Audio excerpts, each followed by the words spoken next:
Hello, everybody. Welcome back to the Pundits channel. We are back with another stream, and Chaitanya joins us once again. He wasn't with us for the last few streams, but he's back. So we're going to be reacting to the Europa League draw, which just took place today. There are some exciting fixtures on the cards, especially United versus AC Milan, which we'll be getting into shortly, and some other fixtures as well. So without any further delay, let's get started. Hello, everybody. Hi. Hi, Ajay. Uh, we'll start with the standout fixture then. Obviously, sorry, AC Milan versus in Manchester United. Zlatan Ibrahimovic is back at Old Trafford, so obviously, as a United fan, this is something you're looking forward to, and probably the most competitive fixture right now. If you see, other fixtures, there are you can't really call out a winner, Both are especially after second last in night's the result. respective. Yeah, what? Go on. Yes, Sachin, I completely agree with you because both of them are second in their respective leagues, and both of them are having a season which wasn't expected by many. Like Zlatan did come into the Milan side last December, and the impact that he's had on the team is something to be noticed. And Yeah, United are especially also in a great run, like they defeated Sociedad final aggregate. So yes, this is going to be the match of the round. So and yes, Sachin, go ahead. yeah. So I was just saying that obviously Ibrahimovic is coming back to United, and as you said, yeah, like both sides are in a similar position in the league. Obviously, AC Milan recently they have dropped off slightly. We had that preview over FIFA where we discussed that they've lost some notable matches to Napoli and Napoli and like the likes of Atlanta, as well as Spezia, and now Inter Milan, which they lost the derby pretty convincingly. And even last night as well, they were against Slavia. They were against Red Star Belgrade, and they did actually ended up winning on away goals. No, They didn't they really were against. Red Star Belgrade, right? Yes, Sachin. Yeah. So I was just saying, No, no, it was. they last. I'm pretty sure it was Red Star Belgrade. Okay, sure, go ahead. Yeah. So I was just saying, is there some delay?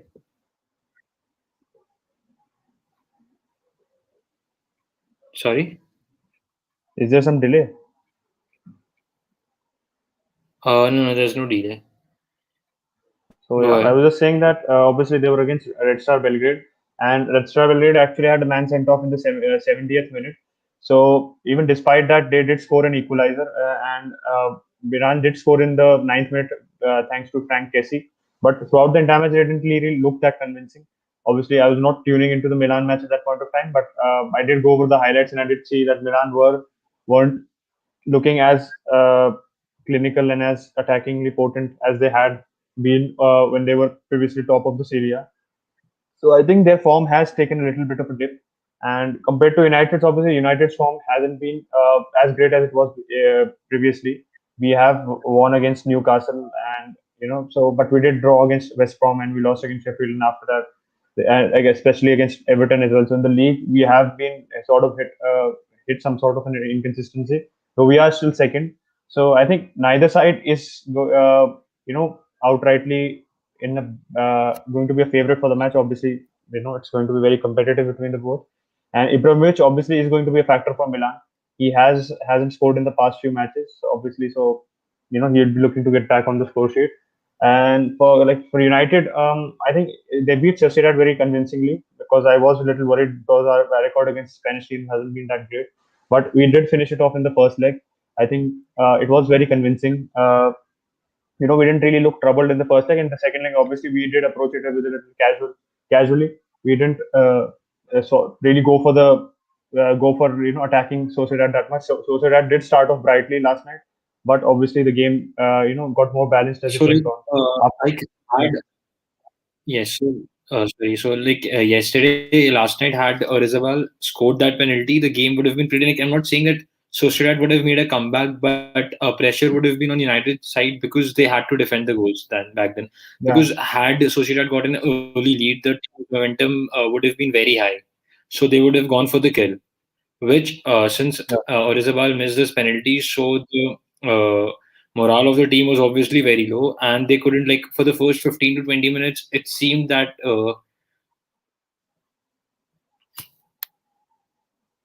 sorry. So it seemed that Sociedad could do something, but after the 20th minute, I don't think they were any threat to United. Dean Henderson was hardly troubled by them. It was United. Like, United did not play very well yesterday, but because the lineup was also pretty much like, Maguire wasn't there. They started off with Lindelof and Bailly, and then slowly and steadily they took off Bruno Fernandes as well in the second half. So, like, it was pretty much in the bag because not every team concedes 4 goals in one game. So yes, United had a pretty convincing victory, and Milan somehow managed to qualify for this round because, like, as you earlier mentioned, they won on away goals. But this is going to be a blockbuster tie, and you cannot rule out Milan because they have the likes of Zlatan Ibrahimovic, who in his day can outperform any other player in front of him. I think you are right because obviously AC Milan they do have good attacking players. Like in previous streams, we have discussed about Çalhanoğlu. He's in good form this season, as well as the likes of Ibrahimovic. As you said, he's a standout player who can be the difference maker, especially if Milan provide the right service to him. And Like they also recently, he got has been in, stout. Yeah, so, like, recently they yeah, also go on. got in Mario Mandzukic also in their squad. So who obviously is going to, not exactly with his ability, but because we can never doubt the ability of Mandzukic also, because he has been consistently been performing in the top leagues, and if luck favors him or it's his day, he can be the match winner for you, because with the experience that he comes from, having played for Bayern Munich, Atletico Madrid, and play himself, he played in the World Cup finals for Croatia last time. So we know what Mandzukic has in him, and he will bring a lot of good for the Milan side. Yeah. Like even apart from Mandzukic, I think Rafael Leao is going to be a good player because he is, he has that pace. He has that pace, and uh, he's a big striker, so he can actually. Last night, actually, Ibrahimovic didn't start, so Rafael Leao did get the whole game. Obviously, when Ibrahimovic starts, he is most often on the left wing, as well as the likes of Rebic as well. So Milan do have good attacking threat, and I do expect them to trouble United. Obviously, it's a knockout match as well, so both teams will be more up for it, but I can see this tie going either way. The only like notable thing is that Milan aren't going to be playing at the San Siro, as we previously discussed. That because they're playing against Manchester United, they will be playing at a neutral venue because of the COVID new strain of COVID in the UK. So I think that could be work against Milan a little bit, because as we saw even for Sociedad, I think at Turin they weren't really that they didn't look up for it at all. But in the first 20 minutes of the second leg, and at Old Trafford, they did look more up for it. I think if they approached the first leg in that same intensity, they would have. I don't think the scoreline would have been that dominant from United's end. So obviously, playing at a neutral venue has an edge for the away side, because there's not. First of all, there aren't any crowds, and apart from that, the team doesn't. I don't think the team which is playing like the team which is supposed to be the home team is that assertive at a neutral venue. So I think that could work in United's favor, and especially like we do have like good attacking players in our own lineup. Obviously, the likes of Greenwood, Rashford, who's playing really well right now, even Bruno, and as well as Cavani and Van der Beek, who are expected to come back now. They've both been injured right now. I think they both have injuries. That's why they didn't feature against Sociedad. But by the time, I think this is on the 12th of March, so I do expect both of them to be back by then, as well as other players as well. Our defense, I think, a standout player yesterday was Eric Bailly for me. I think he should be our ideal partner to Maguire, because he does allow us to play at a higher line, and he allows us to play more on the front foot, because if you play Lindelof and Maguire, both of them don't have the adequate recovery base to for us to assert ourselves, and we mostly play on the back foot, or we're playing a deeper defensive line. So that means you can't transition to attack that quickly as you can if you are playing more speedy centre backs. And obviously by last night our defense looked way more solid and like confident. Initially, though, we were troubled, But as the match went on, I didn't really think Sociedad had any clear cut chances, and we were able to shut off the likes of Alexander Isak and Januzaj and Oyarzabal as well, though despite them starting well. So I think Eric Bailly is going to be a crucial player for us as well. So, but yeah, moving on from just before we move on, like, do you have any predictions just before we move on to the other fixtures for United and Milan? Okay, so this is going to be a tough one, but I would go with Milan 3-2 aggregate. Like, I'll go for a obviously, United. you Yeah, cannot say anything, but yes. Sorry, go ahead. yeah. I was saying I obviously go for United. I'll go for I think the neutral venue, as I made that point earlier on. I think that would work in our favor. So I think we can see off Milan around 3-1 or 4-2 on Liverpool is aggregate. providing precedence. Yeah, but Achinta, Liverpool on the other hand have been showing us that without the crowd, home venue doesn't matter. Like from a Yeah, fortress home to a venue doesn't brothel, the matter. journey is pretty quick. Yeah, I do agree with you that home venue doesn't matter, but obviously, like considering more potent, like if you consider the more potent side right now, and the team which is slightly better in form right now, I think United is in better form. AC Milan have hit up somewhat of a slump right now. Even as we discussed last night, they weren't that convincing against 10-man side. They weren't able to finish off. Like we discussed in the preview that AC Milan do have the quality over Red Star Belgrade, and they made a point that Red Star Belgrade were awful in the Champions League. Obviously, the quality of opposition was higher in the Champions League, but they had a awful outing in the Champions League. But they did manage to stave off Milan for almost the entirety of the match. And if you talk of underdogs, I'll just come to Slavia Prague very briefly. Slavia Prague beat Leicester yesterday, and quite convincingly so. Like they shut off Leicester very well. Yes, true. Vardy and Harvey Barnes didn't get a look in. Obviously, we discussed that Leicester had some key players missing. Madison was out. Likes of Madison, Ayuse Perez, Madison was Fofana, the key players were absent. But still, Ricardo Pereira even if did you come see, in. yeah, go on. So like, yes, obviously, Leicester are having a wonderful season, and this result was quite unexpected. Even like if with the likes of Madison not playing, did not expect a Slavia Prague victory. I was like dead sure that Leicester are going to progress, but yes, the game of football is full of upsets. Nothing can be predicted. Yeah, I think you are right because Slavia Prague, they I think what the Europa League and what Champions League do represent in knockout football is entirely different. I think you can't really have favorites as often as you do. I think we as fans and anybody like looking into the match or going over the players, you do make a mistake because one thing we missed in yesterday's preview was that Leicester don't have the adequate European experience. Whereas a team like Slavia Prague, they have been in and around the Champions League and the Europa League for a good time. They are obviously one of the best teams in the Czech Republic, so they do mostly qualify for the European competition. So I think that makes a difference because I think your pedigree is better if you have played in European competition before, despite lacking. Being if you see man to man, you might be not as uh, up to it in quality. So I think that obviously that made a difference, and Leicester haven't. Obviously, they are playing European competition. This is after playing last after playing, going into the quarterfinals under Claudio Ranieri when they qualified, when they won the title. So obviously that does make a difference, and I think we did see that. That's why Leicester eventually dropped out. Slavia Prague come up against come up against Rangers, managed by Steven Gerrard, and we both know that they are in the informed team right now. They're doing so well. I think in the last uh, 36 Like they matches, are they've the team to beat. they are the team to beat. Obviously, they haven't obviously come up against a big side yet. But even if you take that apart, Steven Gerrard, this is his second or third. This is he's a rookie manager. This is his first job in management, and he's doing so well. They haven't lost for, if I'm not wrong, for the better part of 38, 40 matches in which they've won 32 and drawn 6. So this is like a The thing record which is, is the run is like 42, yeah, right.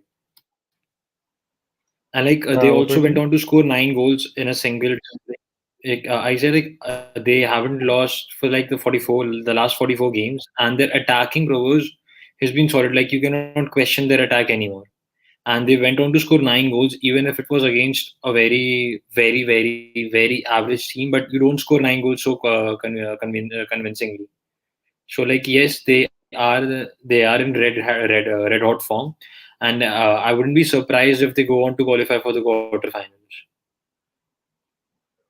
I think you are right. Slavia Prague, obviously, if they did manage to knock out Leicester, I don't expect them to be, completely dominated by Rangers. Obviously, Rangers, you discussed, scoring 9 goals shouldn't be taken for granted, even if you're against a lesser opposition.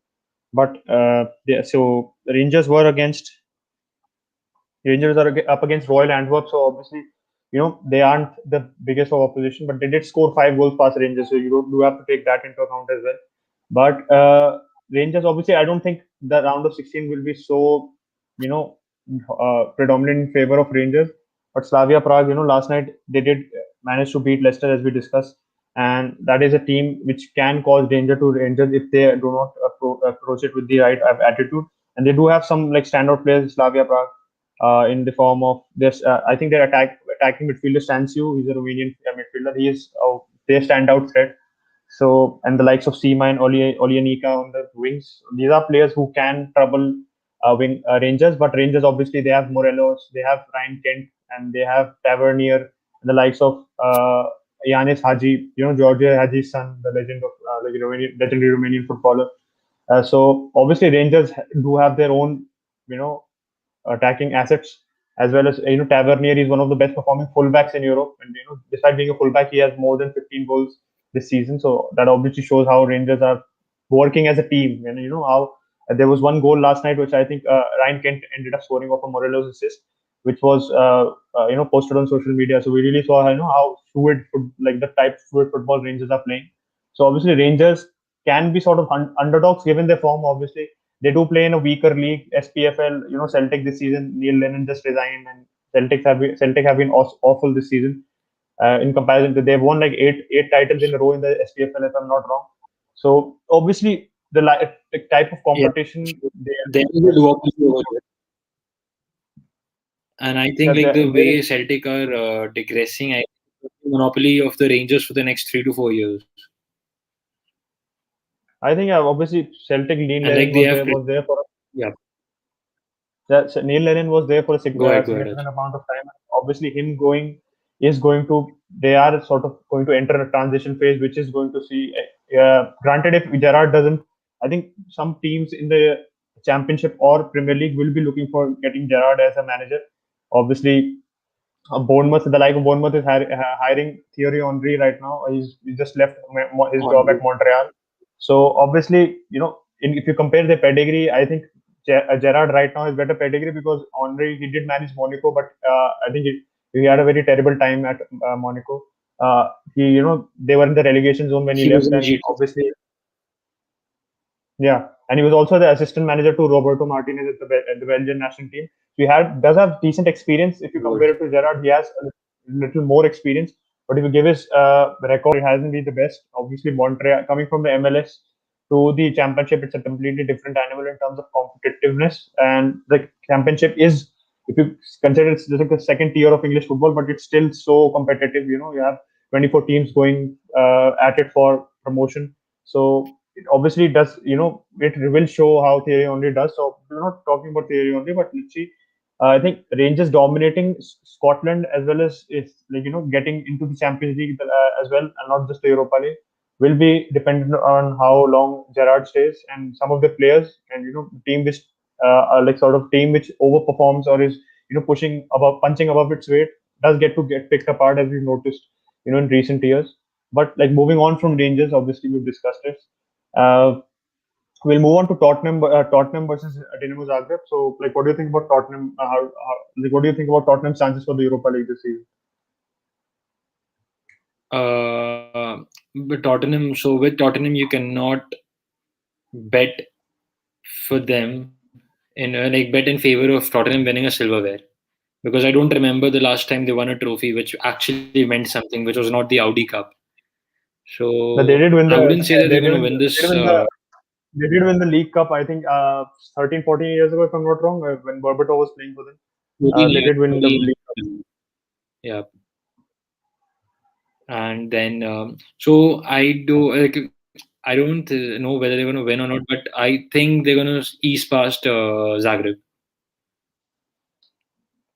Even against like because they Wolfsburg, have world class. yeah, yeah, Yeah, go but on, go on, they go were on. pretty convincing. Like I did not see them being troubled in any aspect of the game, be it defensively or attackingly. They were pretty much sound, and like it was it was like what you can say, like Jose being Jose over there, like quintessential Jose, like before he left Chelsea the last time.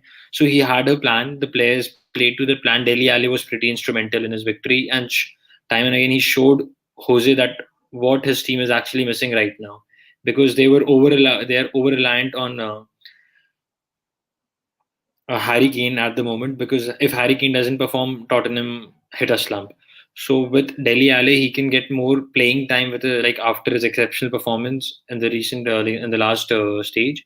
So I think Tottenham are going to ease past Dynamo Zagreb because they have a very good team, which we saw like they were the league leaders for a very brief time, but they did go on top of the league.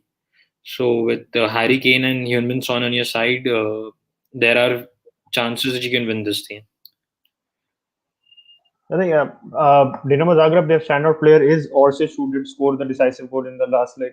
In the second leg, Mislav Orsic, who scored in the against Krasnodar in the second leg. So I think besides that, obviously Tottenham, they did manage to set aside Wolfsberger very convincingly. Obviously, so it was very easy for them to win, and if they won 8-1 on the aggregate. So, like as you mentioned, like Delhi Ali is stepping up so recently. Obviously, the standard of opposition isn't in equal if you compare it to the Premier League. But Delhi Ali, even in the press conference, it was nice to see for Jose to appreciate Delhi Ali and obviously hint that he might be using him more in the future, because I think Delhi Ali's confidence was really low right now.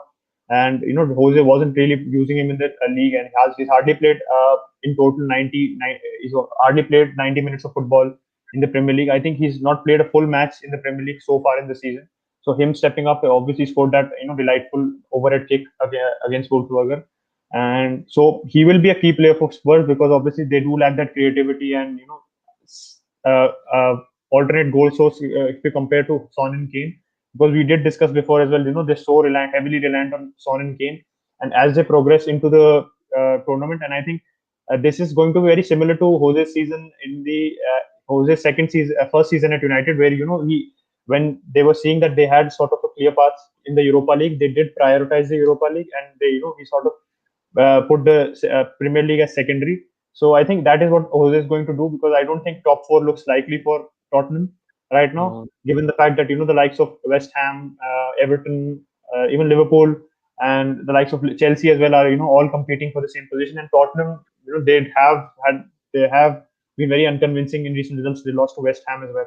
So I think Jose will look at the Europa League as the straight route to winning the to getting into the Champions League. And I think but there is a good point you made that Spurs, they don't have the bottle really yet. Obviously, their team, their present squad hasn't really tasted success at all. Even the likes of Harry Kane, who were every year we question why he's choosing to stay at Spurs, because it looks less likely for them to win a trophy. Obviously, when Jose joined, we expected Spurs to step up, and there were slight glimpses of Spurs, getting closer. They are in the Carabao Cup final against Manchester City. But given how City, how ruthless City are in recent weeks, we don't really expect Spurs to uh, win against City, though they did beat them earlier on this season.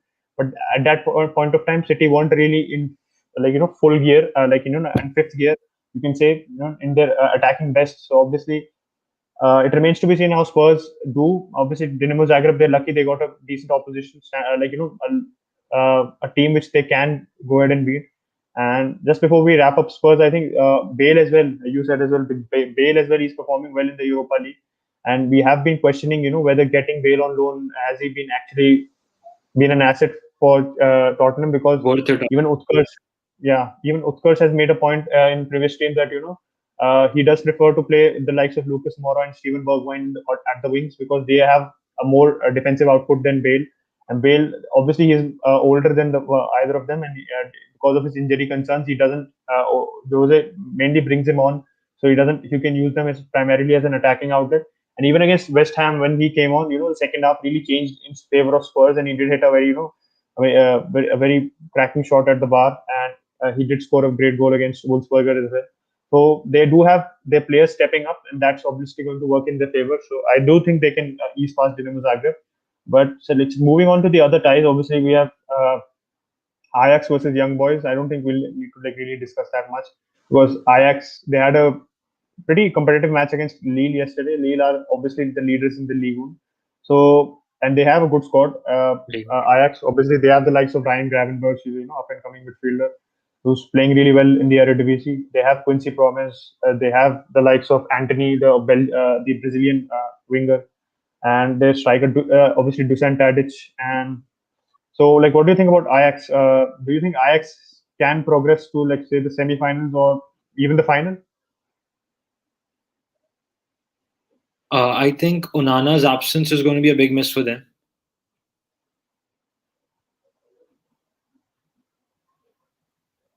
I Go on. don't know about this because as we can clearly see, there are teams like Arsenal, United, Milan, Tottenham, Villarreal, Roma, who have a lot of chances of qualifying getting past the next stage. So I don't think Ajax are the favorites this time.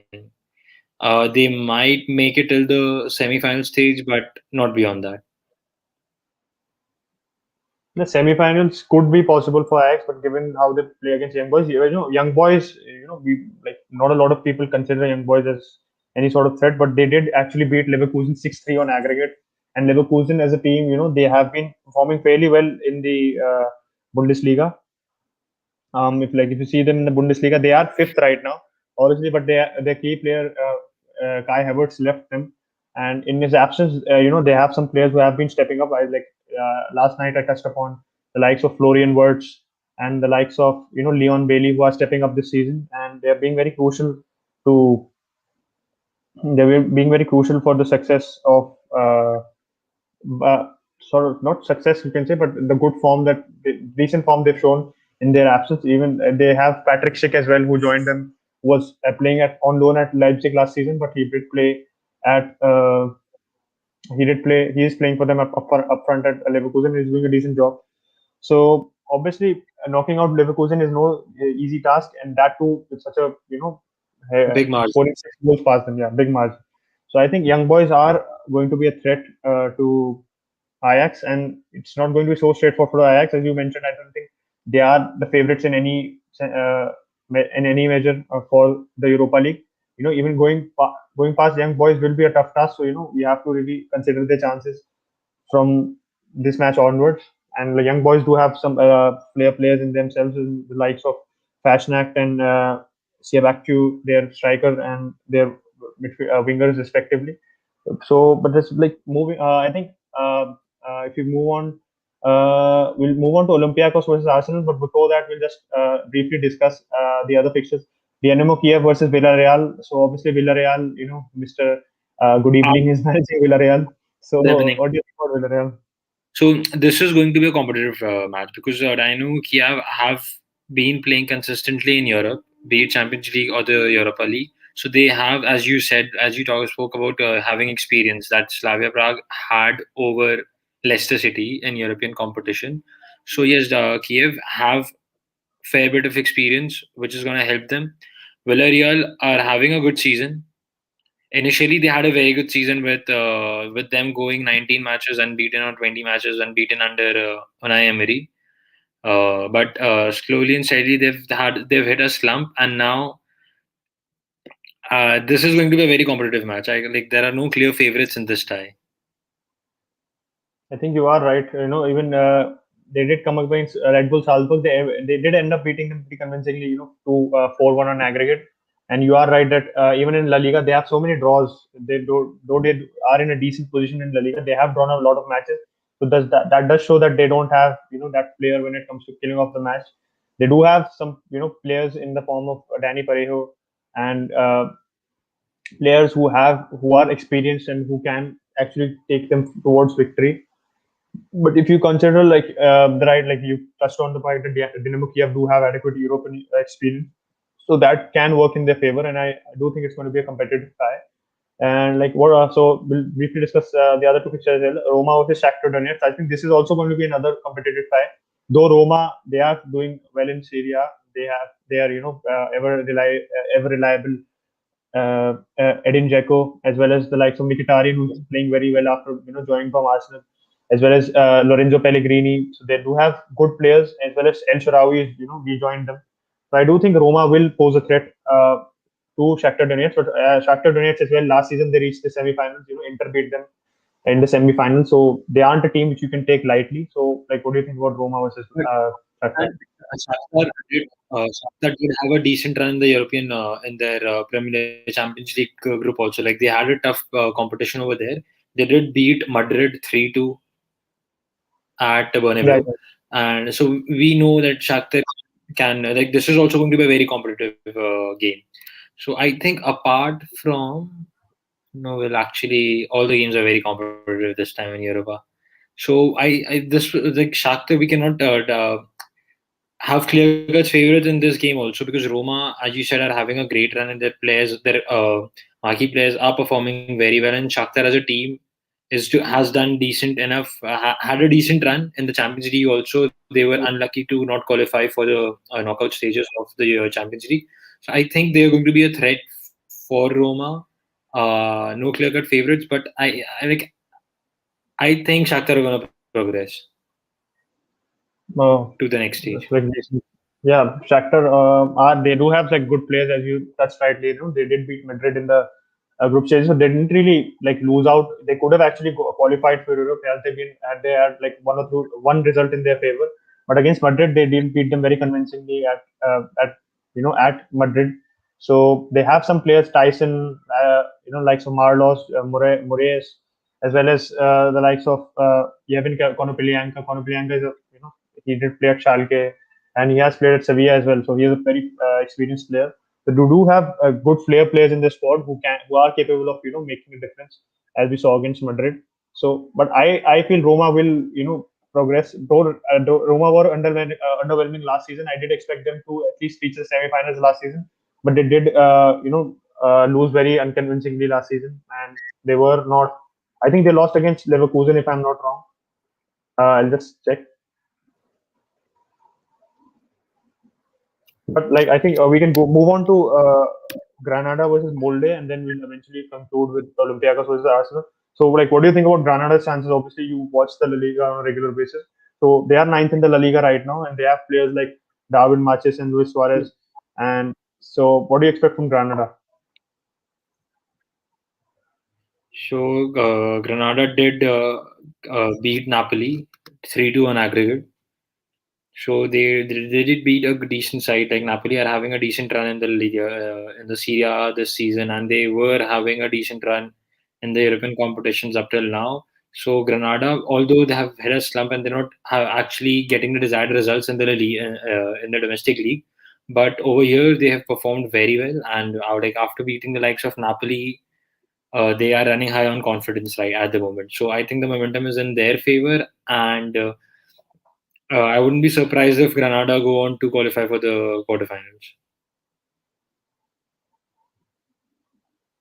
Like I think you are molded, right. I think they did. I'm sorry, they didn't lose against Leverkusen. They lost against Sevilla, who was the eventual champions of the Europa League.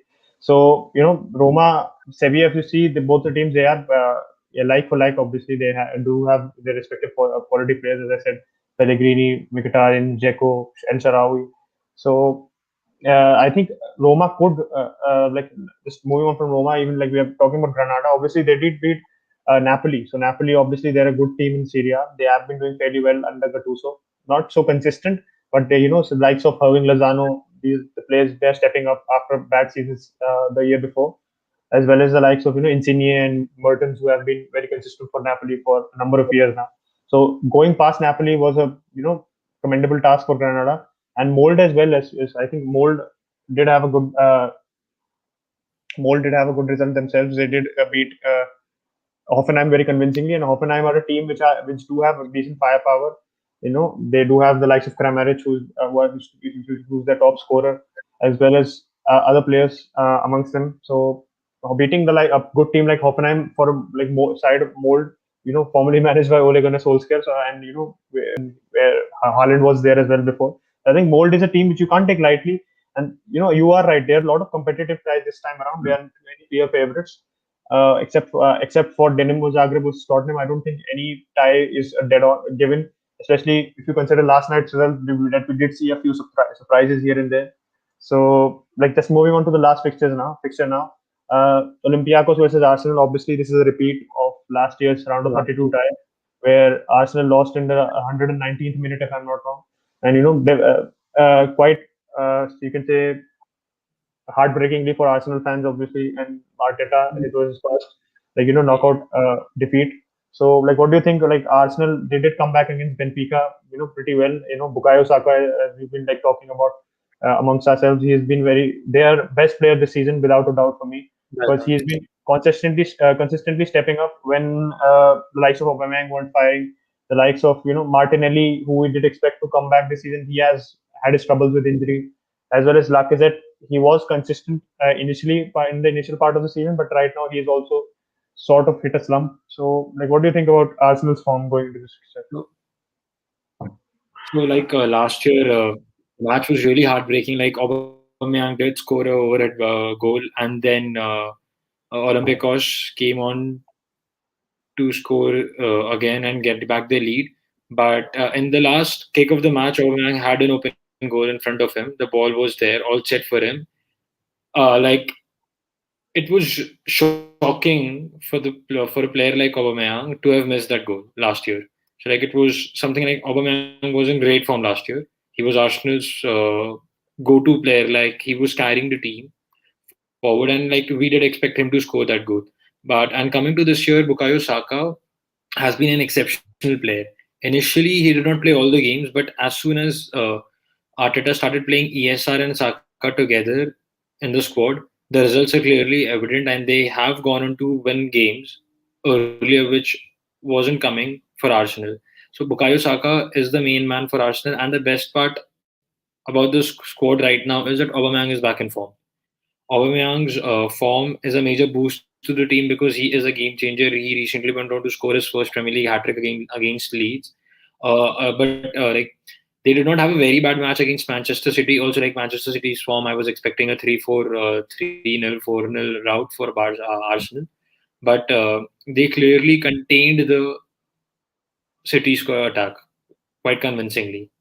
So for Arsenal, I think, and plus yesterday also Arsenal went on to take the lead against Benfica 1-0. Then they conceded to a brilliant free kick, and then again Ceballos' misplaced pass, which provided an assist for Benfica to take the lead 2-2 or 2-1. So over an aggregate, they were 3-2 ahead with an away goal advantage. But the fight that Arsenal showed towards the end of the game, it was Arsenal's standard player in the defense, Kieran Tierney, who went on to score that brilliant goal to dribble past the player and then shot on the left, taking a shoot to the left bottom right corner. So and then Bukayo Saka providing that brilliant, flawless cross for Aubameyang. Like Aubameyang is not a player known for his heading. He is known for his Yeah, silky smooth finishing, his runs and gliding runs. But the ball which was provided by Saka, he just got a little bit of a space, moved to in the opposite direction, gave a cross penetrating ball, and Auba headed the ball. So the plus point for Arsenal this season is as we discussed earlier today, that top 10 finish is also going to be a fight. But the positives of this squad is that Arsenal have players like ESR and Bukayo Saka who are not, I wouldn't exactly say destined for greatness, but they are going to flourish under Arteta. So and Arsenal coming back from 2-1 to winning the game 3-2 will be a boost to the squad, and they are obviously going to be very confident against Olympiacos this time because their defensive woes have been sorted by Arteta more or less. And the players, like as you said, Alexander Lacazette was initially performing. He scored in consecutive games, has 8 or 9 league goals. But the plus point of the silver lining is that Aubameyang has taken the baton from Alexander Lacazette and has been performing, has been delivering with goals right now for Arsenal. And Odegaard is also a brilliant player. Yesterday, he did have an impact on the game. So yes, I think Olympiacos will not be that great a challenge for Arsenal. But yes, you cannot say anything with Arsenal. Like they are having a very good run, and suddenly they hit a slump and they lose on two teams going on a very bad run. Like recently in January, they won 4 games and drew one. And Yeah. when they came in February, Wolves were having a very bad run, like the worst run since they got back to the Premier League against under Nuno Espirito Sanchez. But they like that game. Arsenal were a little unlucky with David Luiz's red card and then Bernd Leno's red card. So 9-man Arsenal did go on to lose, but again next week they lost to Aston Villa. So yes, Arsenal are pretty inconsistent with their form. No clear-cut favorites, but I think Arsenal wouldn't face a lot of difficulties getting past Olympiacos. I think obviously Olympiacos have some ex-Arsenal player in their ranks in Socrates. He didn't play last night, but they do have like a few players in the experienced players in Matthew Valbuena, the likes of Fortunis, Yanni and Villa, who's played at Sunderland before as well. So they do have a decent like. Obviously, they do Champions League campaign wasn't up to mark. If you see their past. If you did like past performances, obviously they are more of like a Europa League team. They do find themselves in the Europa League more often than not. They do have like a decent players who can trouble Arsenal's defense. I think you did touch rightly that I think one like edge that Olympiacos can have over Arsenal is that that they just recently played against each other. So like, I think they do would have a psychological edge because last year they beat them. So that could be somewhat in the Arsenal's mind as well. I think that will push on Arsenal to beat them even more. But even if you see it from Olympiacos' point of view, they do know how to beat Arsenal as well. So if they do manage to, they I think they most probably will play on the counter because they are not going to take the risk against Arsenal. I think they're not going to be that naive. So I think Arsenal. Obviously, you are right that they haven't been that consistent. But the good thing for them that Odegaard is getting more game time. So I expect by the time they play each other, he will have 3 to 4 matches more under his belt. So I think that will help him to make more of an impact. We are seeing that slowly and slowly he is getting more effective in games. And if you come to other players, like another player is Thomas Partey. Thomas Partey said Thomas Partey is back as well. He came on as a sub last night. So him coming back to fitness is going to be crucial for Arsenal in winning the midfield battle. And he is like whenever he has played for Arsenal, Arsenal have looked more assured in the midfield because Xhaka as Ceballos last season he did end it on a good note, but this season he hasn't been great at all. I feel, and Xhaka is obviously a very on and off player. He's never been reliable. Utkarsh is not with us, so he's in the live chat. He's saying, "Let's go Milan." As Zlatan 2 goals in the first leg. Let's see what happens with that. Arsenal are in Champions League. Let's see what happens about that. Europa League, but the good thing about the Europa League is this time it's very competitive. Just before we end, so I think this time we have so many teams which could eventually go on to be winners. Yeah.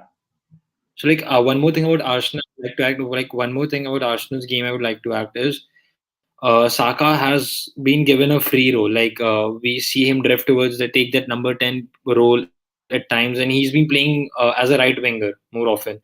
And ever since he's been shifted to the right midfielder or that right attacking midfielder, sorry, right midfielder or right winger, he's been more effective for Arsenal with his gliding runs and winning penalties, winning fouls in important positions, getting the crosses in, out, and out. Like because he is ambidextrous. Like his right foot works really well. Like he can come up with those pinpoint crosses from his right foot as well. So Bukayo Saka is the player to watch for Arsenal. Like he is very important. Like Bruno is like not as important as Bruno for United, but Saka is going to play an But I important think role for Arsenal Arsenal obviously, in their Arsenal, yeah, glory. Arsenal haven't really had any sort of like consistent players, but if you consider one standout player, obviously Saka is very young right now, 19. But despite his age, I think there is a maturity in his in terms of picking the right pass, and he's very driving with the ball. I have seen him. He's a very good ball carrier as well as obviously you touched upon last night's delivery to Wang. It was inch perfect. and it allowed Aubameyang to basically just tap it into the net. And at such a crucial stage when Arsenal were you know looking to go out on away goals, he did score, help in getting the winner. So I think him playing well and how Olympiacos deal with Saka, if they're able to isolate him, I think that will be that would be a that would really affect Arsenal's play. Because if you are able to stifle Saka's creativity and his ability to influence the game, then I think it will be hard for Arsenal to have another outlet creativity. Because obviously we said Odegaard, he is slowly improving. We are seeing signs of improvement, but like how at this moment we can't say that he is going to be winning the fixture for Arsenal. So Olympiacos, if they are able to stifle Saka, I do think they could have a chance. Obviously, knockout football, as we've seen, uh, there are results which can go, unexpectedly. Even Benfica, they haven't been doing that well in the in the Portuguese league. But despite that, they did score that away goal, which Arsenal did manage to come back. And though it was down to Ceballos' mistake in clearing the ball, it really did show that there isn't any clear cut favorite in the Europa League. I think we've discussed all of the fixtures. We've given our I would like predictions. to one more thing. Yeah, just one I more. think Yeah. Go. players like Paul Pogba should take inspiration and learn from players like Bukayo Saka now on how to carry their team when they have played a slow.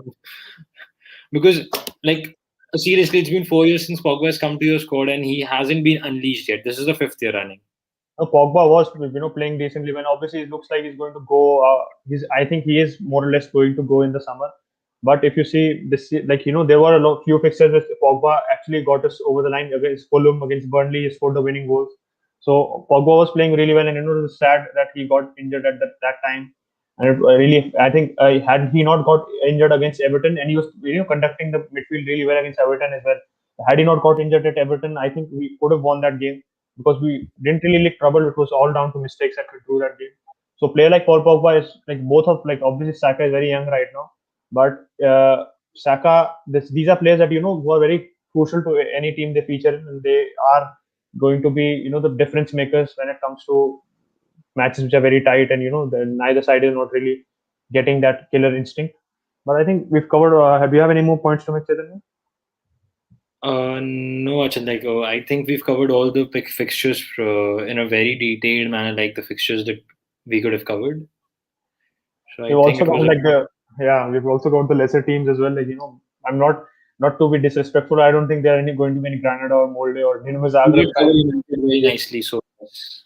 No, So obviously we've covered a lot of the fixtures. Obviously, this is the inferior competition in comparison to the Champions League, but it has its fair share of viewers, and people do tune into the Europa League, and obviously it has its implications over the team's performances in the entirety of the season. So I hope you guys like this stream. Sorry, I was expecting it to be a little shorter of stream, but obviously we have both our teams. Like I support United, he supports Arsenal, so we did get the discussion going when it comes to it. It's hard to stop when you come to your own team. It's because it's filled with emotions. So I hope you guys like this stream, and please get in your predictions as well for the fixtures. Like, who do you think is going to win this year's Europa League? Because there's so many teams which can actually, they are favorites. Then, like, obviously not hands-on favorites, but there are a lot of teams who can win. And so, please leave your predictions down below, as well as so we are going to be waiting for the Champions League draw as well. So obviously the second leg of fixtures are still yet to take place. But as soon as that happens, we'll react to that draw as well. And I know a lot of people, lot more people will be tuning into that. So I hope you guys like this stream. And thank you for Chaitanya for coming in for the stream. And I please share the stream my with pleasure. please share the stream with your friends.